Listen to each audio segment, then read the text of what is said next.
দোয়া চাইছে আমরা এমনি না, এটা প্রশ্ন সিস্টেম হইল বসেন। আমি তো একটা বইছি প্রশ্ন দেখি আমি লিখে আনছি না, কিন্তু আমরা প্রশ্ন তো দেওয়াই আছে, সিস্টেমে যাইতে হবে যে কোনো। আরো আছে প্রশ্ন, আরো উত্তর দিব ইনশাআল্লাহ। আমি রেখে দিতেছি, কিছু দিয়ে গেলাম, কিছু রেখে গেলাম। কিটা করতাম, মাহফিল কমিটির তো বিষয়, এটা তো আমার না। কমিটি যদি দেয় তাহলে আমরা তো কিছু করতাম, আমরা মেহমান না। আর কমিটির দাবি থাকতে পারে, তারা আমরা দাওয়াত করে আনছে, তো যারা দাওয়াত করে আনছে তাদের দাবি থাকবে না। আল্লাহ বাসাইলে আপনারা মাহফিল করেন, তখন প্রশ্ন দিয়ে না, আমরা লম্বা 2 ঘন্টা বাস করে দেবো, একটা আরো বেশি করবো ইনশাআল্লাহ। তো সবারই একটা চাহিদা থাকে, এটা মূল্যায়ন করতে হবে, সম্মান করতে হবে।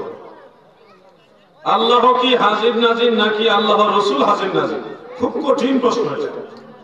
মনে রাখবেন, মহান আল্লাহ তাআলা তিনি সকল উপমা, মেসাল, তুলনা এগুলির ঊর্ধ্বে, চিন্তা চেতনার ঊর্ধ্বে তিনি বেমেসাল, বেনজির, বেনওয়াজ। আল্লাহুস সামাদ, আল্লাহ অমুখাপেক্ষী। যদি আপনি আল্লাহ তাআলার জাত সব জায়গায় হাজির এইভাবে বলেন, তাহলে আল্লাহর শানে বেয়াদবি হবে।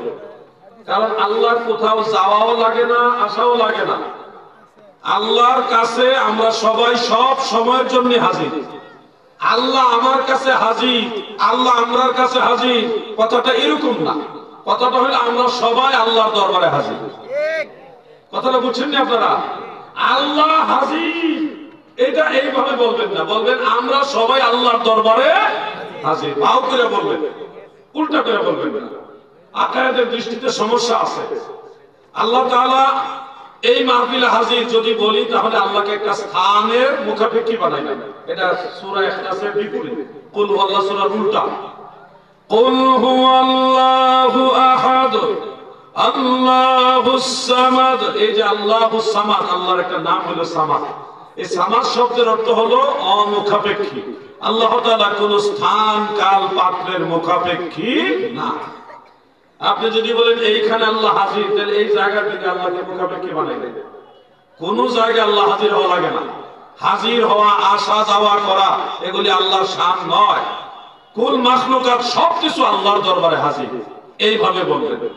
আল্লাহর দেওয়া ক্ষমতায় আমার দয়াল নবীজি যেখানে খুশি ওখানে রূহানি ভাবে কিংবা জিসমানি ভাবে হাজির হতে পারে।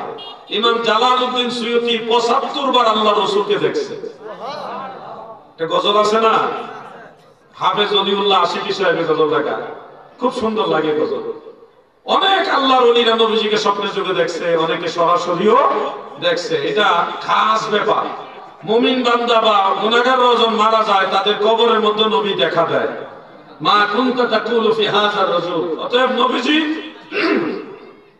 আহলে সুন্নাত ওয়াল জামাতের চূড়ান্ত ডিসিশন হলো, ইন্নান নাবিয়্যা সাল্লাল্লাহু আলাইহি ওয়াসাল্লাম হাইয়ুন বিজাসাদিহি ওয়া রূহিহি ওয়া আন্নাহু ইয়াতাসাররাফু ওয়া ইয়াসিরু হাইসু শাআ ফি আকতারিল আরদ। আমার নবীজি দুনিয়ার আনাচে কানাচে যেখানে খুশি ওখানে হাজির হয়, হতে পারে। এই পাওয়ার আল্লাহ নবীজিকে দিয়েছে। এই জন্য নবীজি আল্লাহ প্রদত্ত ক্ষমতায় হাজির হতে পারে, বা ওই হিসাবে হাজির।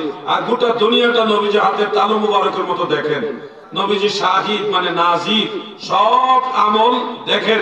এই জন্য নবীজি নাজির। যিনি নাজির তিনি হুকমান হাজির। এই জন্য নবীজিকে বলা হয় হাজির ও নাজির। আল্লাহকে হাজির হাকিকি অর্থে বলা যাবে না। হাকিকি অর্থে আল্লাহ হাজির হয়, এটা আল্লাহ শানের উল্টা কথা। নবীজি আল্লাহর দেওয়া ক্ষমতায় আসতে পারে, এটা নবীজির মর্যাদা। এই মর্যাদা নবীজিকে আল্লাহ তাআলা দান করেছেন। আজকে আলোচনা এখানে টানলাম। বাকি আপনাদের প্রশ্ন থাকলে আদবের সাথে সুন্দর মার্জিত ভাষায় লিখে মুফতি শহীদুল্লাহ বাহাদুরের কাছে দিবেন।